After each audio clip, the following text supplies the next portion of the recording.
اگر ہم دیکھیں موجودوں کے لوگ وہ تربیت میں، فن میں، علوم میں بہت آگے تھے، لیکن گندھارا کے لوگ علم و ادب میں بہت آگے تھے. یہاں ایک ٹیکسلا میں ایک بہت بڑی یونیورسٹی تھی جو بہت دور دراز کے دنیا کے مختلف علاقوں سے لوگ آتے تھے اور علم حاصل کرتے تھے. مرکزی شہر اس کا ٹیکسلا تھا. 2500 سال پہلے کا تہذیبی مرکز. ابھی عرض کی کہ علم و حکمت بہت زیادہ تھی، علم میں بہت آگے تھے، ماہر سنگ تراش تھے، مختلف فنون پر ان کو عبور حاصل تھا، مہارت حاصل تھا. بہت بڑی تہذیب تھی اپنے وقت کی. لیکن وہی بات، عروج و زوال تو ساتھ ساتھ چلتا ہے. ہمیشہ عروج نہیں ہے، ہمیشہ زوال نہیں ہے. ایران سے، وسط ایشیا، سینٹرل ایشیا سے، خاص طور پہ یونان سے کچھ جنگجو لوگ آئے اور انہوں نے اس گندھارا تہذیب کو تباہ و برباد کر کے رکھ دیا. اپنے وقت کی بہت بڑی تہذیب جو ہے وہ فنا کا شکار ہو گئی. یونانیوں نے البتہ یہ ضرور کیا کیونکہ باہر سے آئے تھے، یہاں کی فن مجسمہ سازی سے بھی سیکھا اور یہاں کی فن مجسمہ سازی پہ اثر انداز بھی ہوئے. بہرحال ایک بڑی تہذیب یونانیوں کا تو برباد ہو گئی. ایک ایسی تہذیب جو علم و حکمت میں بھی بہت آگے تھی، جو سمجھدار لوگ تھے، پڑھے لکھے لوگ تھے، عمارتیں بڑی خوبصورت بناتے تھے، بڑی خوبصورت اور پر آرائش عمارتیں ہیں. گندھارا کی بھی موجودوں کی تہذیب کی طرح تہذیبیں ختم ہو گئیں. لیکن یہاں سے جو سامان بڑی وافر مقدار میں نکلا دنیا بھر کے میوزیمز میں، عجائب گھر میں موجود ہے.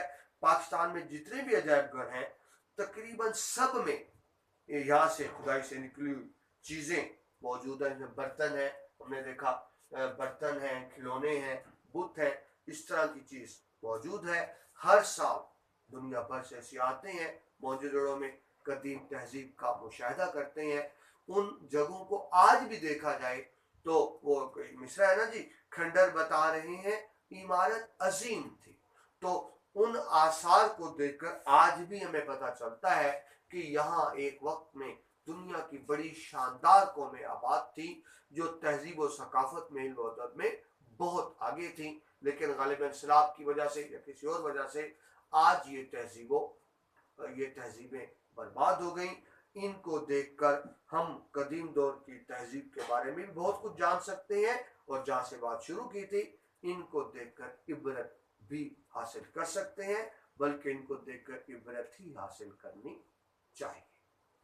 یہ عزیز طلبہ، ہمارا پہلا لیکچر مکمل ہوا باب 6 کا. دوسرے لیکچر میں آپ سے دوبارہ ملاقات ہوتی ہے. تو شرف نامت کو اجازت دیجیے. اللہ